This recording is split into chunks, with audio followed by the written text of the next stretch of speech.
Antes de começarmos a falar para os irmãos, eu quero deixar bem claro para a igreja e para os irmãos aqui nesta noite. Número 1, eu sou pentecostal. Número 2, eu creio nos dons espirituais. Número 3, eu creio na dispensação da graça de Deus. Número 4, eu creio no mover do Espírito de Deus. Número 5, eu creio que os dons da Bíblia, os dons do Espírito Santo, são para a atualidade, que estes não cessaram, são para a igreja de hoje. Então, eu quero deixar isso bem claro, logo aqui para os meus irmãos. Tá certo? Antes de nós entrar no assunto que vamos falar hoje. Porque o assunto que eu vou falar hoje com os irmãos é um assunto espinhoso, é um assunto que traz muita controvérsias, muita divergências, então não é fácil. Então eu quero, antes que os irmãos dizem, irmão, estou logo deixando bem claro que eu creio sim em tudo isto aqui. Agora, o fato de eu crer nisto não me faz também de bobo, e não me faz também raciocinar e analisar e tirar as conclusões de algumas coisas que acontecem hoje no meio da igreja. Tá certo? Aí, como a intenção aqui não é falarmos da origem pentecostal, do desenvolvimento do pentecostalismo no Brasil, mas é falar das heresias praticadas pelo neopentecostal. Quem é o pentecostal? Hoje o Brasil está dividido, uns dizem que veio a onda do Pentecoste. Eu não creio, não discordo dessas frases de onda, mas eu acredito que o Pentecoste ele foi desvirtualizado, ou seja, o Pentecoste foi deturpado, né? O Pentecoste raiz, o Pentecoste Bíblia, o Pentecoste que realmente está escrito na palavra de Deus. Então, nossa conversa hoje vai girar em torno disso, né? E para os irmãos terem uma ideia, a Assembleia de Deus ela é considerada, a Assembleia de Missão, é considerada a Pentecoste clássico, como os outras, Brasil para Cristo, a Igreja Evangélica Quadrangular e outras igrejas tidas como os pentecostais. Mas como o pentecostal, uns dizem que foi nova onda, mas eu digo que ele não é nova onda, mas simplesmente houve aí uma desvirtualização desse termo, surgiram agora os neopentecostais. Os neopentecostais, agora eles surgiram, não agora, mas desde a década de 90, sobretudo de 94 para cá, né? Foi quando veio ter mais ênfase na televisão, que foi a questão da igreja de Toronto, no Canadá, né? Depois os seus fundadores vieram em público se retratar e pedir perdão, que era lá a coisa era bem séria, era a unção do riso, a unção do gato, a unção do cachorro, a unção do leão. E aí tudo isso, o pessoal, como era essa dita, a unção do riso, caíam no chão sorrindo, outros caíam urrando, outros saíam latindo que nem cachorro. E isso ganhou o mundo, infelizmente isso ganhou o mundo, e chegou no Brasil, essa onda de neopentecostalismo, né? Que por causa desse movimento neopentecostalismo é que hoje nós, os pentecostais, somos severamente atacados pelas mídias, somos severamente ridicularizados. Outro dia eu vi no Facebook um movimento desse, aí eu citei, fiz lá um comentário, aí veio uma irmãzinha com gosto de gás por cima de mim, aí eu disse, minha irmã, calma aí, eu também sou pentecostal, mas eu não creio que isso aí seja a ação do Espírito Santo de Deus, uma pessoa sair correndo no meio da rua e chegar, se jogar num poço de lama, ficar rolando, sapateando dentro do poço de lama, eu vou crer que o Espírito Santo vai fazer isso com a pessoa? Eu sei que quem faz isso com a pessoa é o cão. Ele é quem faz, joga lá e tal. Mas o Espírito de Deus, não faz isso.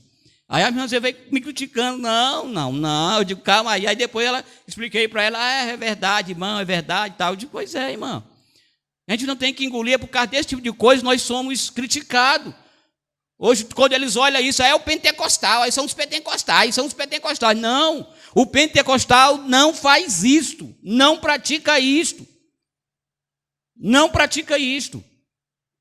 Porque, irmão, o poder de Deus, escute aqui que eu vou falar para você. A graça de Deus, ela pode vir sobre você de maneira tal, que você resiste. No seguinte aspecto, dizer que é você que está no controle. É você que está, a Bíblia diz que o Espírito está sujeito ao profeta. Então Deus pode te encher até a tampa, mas você que está no controle. E como nós somos pentecostais, os nossos cultos pentecostais, eles são avivados. Como assim, irmão Ribamar? São avivados com glória a Deus, com aleluia. Uns não se contentam, bate palma, outros não se contentam, se alegra, fala em línguas estranhas. É normal. Faz parte do culto pentecostal. Agora, fugir da normalidade, Vandeilson, aí tem que se parar e se analisar e ver o que está acontecendo. Porque o Espírito de Deus, eu tenho certeza, não faz isso com os irmãos, conosco, né? Então, nós somos muito criticados por isso. Agora, engraçado que agora o neopentecostal, ele agora se subdivide. Quer dizer, ele sai de dentro do movimento pentecostal, que é legítimo, que é bíblico, que é correto, e agora ele se subdivide em duas categorias.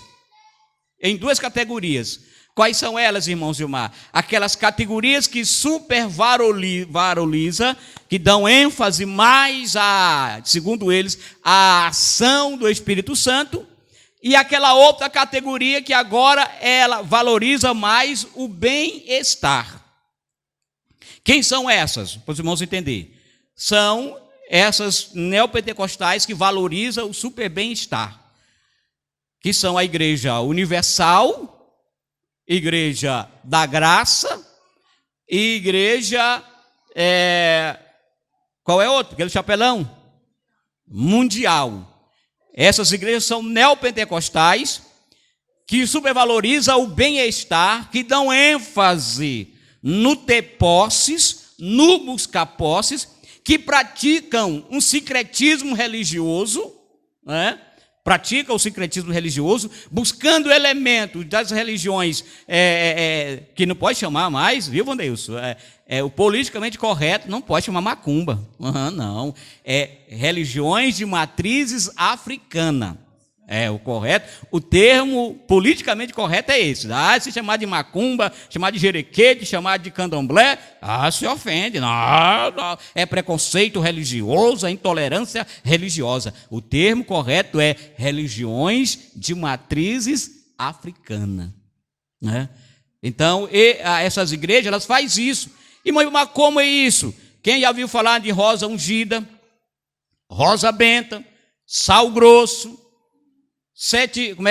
trevo, vai dizendo mais outros elementos aí do sincretismo religioso, praticado pelo espiritismo, baixo espiritismo. Sal grosso, trevo de 4 rodas, né? Então eles pegam tudo isso aí. A Universal, ela começou dando ênfase à questão espiritual dos demônios. Quem lembra que nas televisões, o mais que você via era demônio sendo entrevistado. Qual é teu nome, demônio? Fala teu nome, demônio. De onde tu vem, demônio? Tu quer fazer com essa pessoa, demônio? Então a Universal hoje, ela foi a precursora de entrevistar demônios. Já hoje ela não entrevista mais, você não vê. Quem ainda vê? Não vejo mais na televisão esse tipo de coisa, né? Não vejo mais. Mas, no entanto, ainda continua praticando ainda as questões, dizendo para os irmãos aqui as questões, fazendo essa mistura. Tem tempo que eles estão todo mundo de branco. Eu até já vim algumas vezes aqui, já me passou pela cabeça de vir umas vezes o culto de ceia todo de branco. Até a irmã Raim me disse, vai de branco, para homenagear as irmãs que estão também de branco. Mas eu fico com medo de alguém me confundir com o pai de santo ou com o pastor da Universal, né? Mas me deu vontade já de vir todo de branco. Eu tenho uma calça branca e um paletó branco. Já me deu vontade de vir para o culto de ceia de branco, né? Mas aí eu fico com medo de alguém, o pastor da Universal ali, que tem tempo que eles estão todo mundo usando de branco, né? Todo mundo parecendo os médicos de branco. Aí, mas olha dessa eu vou vir aqui para os irmãos, vou vestir aqui o culto de ceia de branco. Tá certo? Então eles fazem essa mistura, irmãos. Vendendo chave de casa, vendendo o que mais? Vendendo felicidade. Todas as igrejas praticam isto. Elas praticam esse tipo de coisas. Coisas que você vê que não tem na Bíblia Sagrada. Você for olhar na Bíblia, não tem na Bíblia isso. Então, se não tem na Bíblia, irmão Vandeilson, por que eu vou praticar?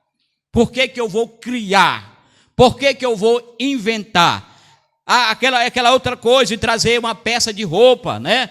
Isso aí eu vejo, o catolicismo faz isso, a igreja católica faz isso, ora pela foto, ora pela peça de roupa, ora por não sei o quê. Ei, irmão, não, que é isso? Então, há estas igrejas que fazem isso, e essas igrejas são chamadas de neopentecostais, porque ela não se enquadra nem no Pentecoste clássico, raiz, e nem nas igrejas reformadas. Quem são as igrejas reformadas, irmãos? As igrejas batistas originais, porque tem igreja batista aí falsificada, ou digamos assim, pirata, né? As igrejas batistas originais, as igrejas presbiterianas, né? E muitas outras igrejas consideradas as clássicas, as reformadas, que também não praticam isto, são igrejas sérias, que pregam o evangelho com sinceridade. Uma certa feita alguém me perguntou, eu já disse aqui na igreja para os irmãos, por que existem muitas Assembleias de Deus? Essas igrejas neopentecostais que surgiram agora, elas sobretudo, Vandeilson, elas são organizadas. Note que a Universal, quando está na campanha, ela está na campanha no Brasil inteiro. Não é? Pode ir na televisão. Quando é a Fogueira Santa, é no Brasil inteiro pratica. A Igreja da Graça, do mesmo jeito, é no Brasil inteiro. Então, eles são organizados. Então, me diz quem já viu uma Igreja da Graça renovada. Não tem. Me diz quem já viu uma Igreja Universal renovada. Não tem. Sabe por quê? Porque além, eu vi a de Macedo dizendo uma vez na entrevista aquele do Cabrini, do SBT, que até Conexão Repórter, ele dizendo assim, olha, eu não, próprio é de Macedo, está na internet, vai lá que você vê isso aí, eu não fundei igreja, então o que é que ele fundou? Ele disse, eu fundei universidade para o sucesso, para fazer as pessoas terem sucesso. Aí, engraçado que tem uma propaganda na televisão, que eu acho interessante, os caras dizem, eu sou de Jesus. Não, o cara vai lá e começa a dizer, eu sou isso, sou aquilo, tal, conquistei isso, conquistei aquilo, eu sou a Universal. Quem já viu essas propagandas na televisão? Né? Então, eu sou a Universal. Então, não, meu irmão, tu é de Jesus. Conta uma certa feita, a irmãzinha foi dar o testemunho lá na Universal, e aí o pastor levou o microfone para ela e ela começou a dizer, olha pastor, Jesus fez maravilha na minha casa, restaurou a minha família. Sim, irmãzinha, sim, irmã, mas conte a bênção. Pastor, meu marido era perdido, vivia no mundo das drogas e agora ele se encontrou com Jesus, se restaurou, está salvo. Sim, irmã, conte a bênção. Quer dizer, isso aí não é bênção. A bênção que ele queria que ela contasse, olha, irmão, pastor, eu vim para esta igreja aqui, e quando eu vim eu tinha só uma casa, agora eu tenho 2 casas, Jesus me fez empresária, eu tenho uma empresa disso, empresa daquilo. Quer dizer, a ênfase está no bem-estar. A ênfase está aonde você, segundo essas igrejas neopentecostais que focalizam esse bem-estar, no momento que você não pode ter nenhuma controvérsia, não pode ter nenhum desequilíbrio na vida. Não, se você está doente, porque você está enfermo. Se você está doente, porque você está em pecado. Se você não está prosperando, porque você está em pecado, porque você não está dando oferta, porque você não está dizimando. Já vi até não vi, mas já vi alguém citando, um pastor muito famoso aí, dizendo que quem nem devolve dízimo vai para o inferno. Aonde está na Bíblia isto? Aonde? Dizendo que quem não devolveu o dízimo vai para o inferno. Dízimo é questão de obediência e fé. E pronto, final. Mas quanto à salvação, dizer, eu não sou dizimista, então eu não sou salvo. Onde está na Bíblia isso? Em lugar nenhum da Bíblia. Então você vê essas igrejas fazendo esse tipo de coisa.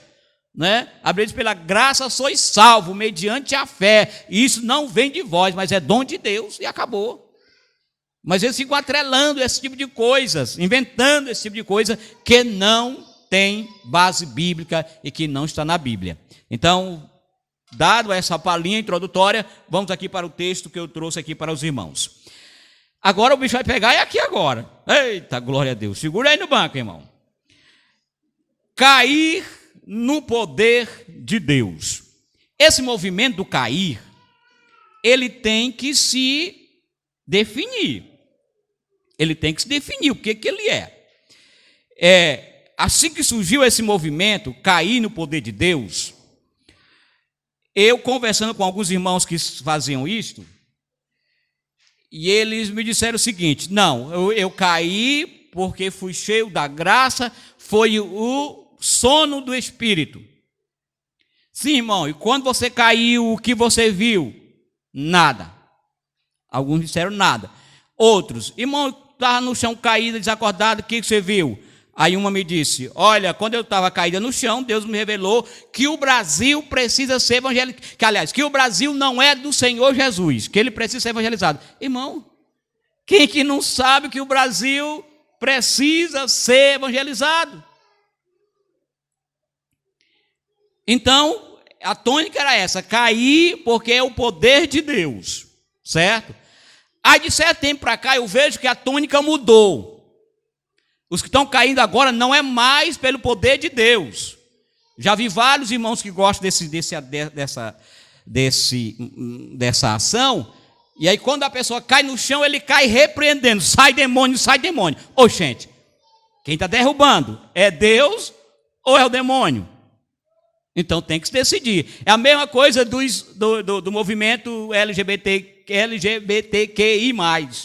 que começaram dizendo que essa questão de ser gay, a pessoa já nasce gay e acabou. Agora, com o passar do tempo, já não nasce mais gay, já não nasce mais homossexual, nasce uma folha branca, e com o passar do tempo, a sociedade é que vai definir o sexo, se é homem ou se é mulher. Mas não nascia? Não era assim, Wandeilson? Não nascia? Não, irmão, já é assim mesmo, já nasceu assim, e agora já não nasce mais. É a sociedade que vai definir o sexo da criança, se vai ser homem ou se vai ser mulher. Não importa se nasceu com a genitália de homem ou de mulher. Então, da mesma coisa faz agora o movimento do cair no espírito. Tem que se decidir o que está acontecendo, o que é que está acontecendo, né? Então, vamos lá. O ato de cair no espírito, como modernamente conhecido, teve princípio nos Estados Unidos e ficou particularmente associado aos ministérios de Kenneth, não falar inglês, porque eu não sei inglês, mas vou só dizer aqui os mais conhecidos: Kenneth Reagan, Charles Francis Uter e Benny Hinn. Foi talvez o principal responsável pela entrada da prática do cair no espírito no movimento pentecostal norte-americano. Normalmente porque essa prática acontecia bastante em suas reuniões. As características das bênçãos de estar caído no espírito incluem a perda dos sentidos, vejam só, vai escutando, a perda dos sentidos ou controle. Algumas vezes, aqueles que caem relatam não terem sentido nenhuma dor, mesmo se eles baterem suas cabeças, outra parte do corpo, no chão. Quando os apoiadores, pessoas que ficam atrás para segurar os receptadores da unção, falham em seu trabalho, em muitas ocasiões a experiência é acompanhada de línguas estranhas e em outras pelos riso, choro ou cânticos a Deus. Essa prática do cair no espírito, quero deixar bem claro aqui mais uma vez, que nós, Assembleia de Deus Raiz, não damos apoios a essa prática. Nenhum teólogo assembleiano dá apoio a essa prática. Tá certo? Nem a CGADB, que é a Convenção Geral das Assembleias de Deus no Brasil, já expediu vários documentos, várias reuniões convencionais, dando parecer desfavorável a esse movimento. Eu disse aqui uma vez para os irmãos que aqui em Bacabal estava tão forte esse movimento, de que uma vez uma irmã me relatou que um desses movimentos foi recusar o pastor Raposo como pregador, dizendo que o pastor Raposo não era a pessoa certa para pregar nesse movimento, para você ter uma ideia. E geralmente as pessoas adeptas desse movimento, Wandeilson, eles relegam por completo o estudo da palavra. relegam por completo o estudo bíblico. Você não vê essas pessoas em reunião de ensino.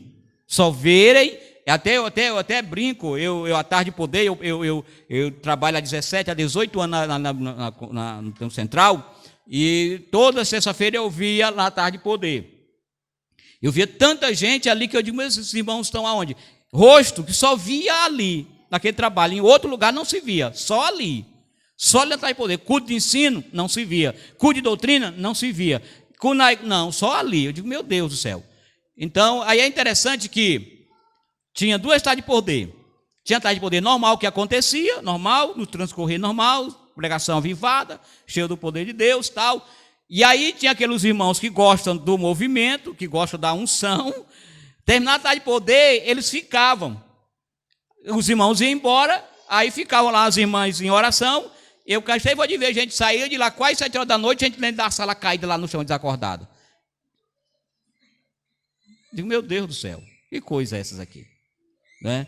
Então você vê esse tipo de coisa que não, geralmente as pessoas que gostam desse movimento são avesso ao estudo da palavra, não gostam do estudo da palavra. Vamos lá, biblicamente, cair, como a Bíblia define o cair no espírito? Biblicamente, o cair nunca teve uma visão positiva da parte de Deus. O pecado de Adão é chamado de De que, Wandaílson? O pecado de Adão é chamado de a queda, né? Adão não foi enganado, mas a mulher, sendo enganado, caiu em transgressões. 1 Timóteo capítulo 2,15. Em toda a queda. Nas Sagradas Escrituras denota rebeldia, desobediência, transgressões, desvio da verdade e simultaneamente denota condenação. Caso haja reconciliação a Deus, converte-te, ó Israel, ao Senhor teu Deus, porque pelos teus pecados tem caído. Oséias 4:1. Lembra-se da palavra de Cristo em Apocalipse, capítulo 2, verso 4 e 5, a igreja de Éfeso. O Senhor não quer o justo caído espiritualmente, mas quanto mais a unção divina será que derribará alguém materialmente? Uma pergunta aqui que o autor, esse texto não é meu, do texto do pastor Israel de Oliveira. Aí ele pergunta aqui, o Salmo vai dizer, porque tu livraste a minha alma da morte, e os meus olhos das lágrimas, e os meus pés da queda. Salmo 116, verso 8. Ainda que caia, não ficará prostrado pois o Senhor o sustém com a sua mão. Salmo 37, verso 34. O incrédulo sim será derrubado, né? O que endurece o seu coração cairá no mal. Provérbios 28, 14. Os perversos de coração jamais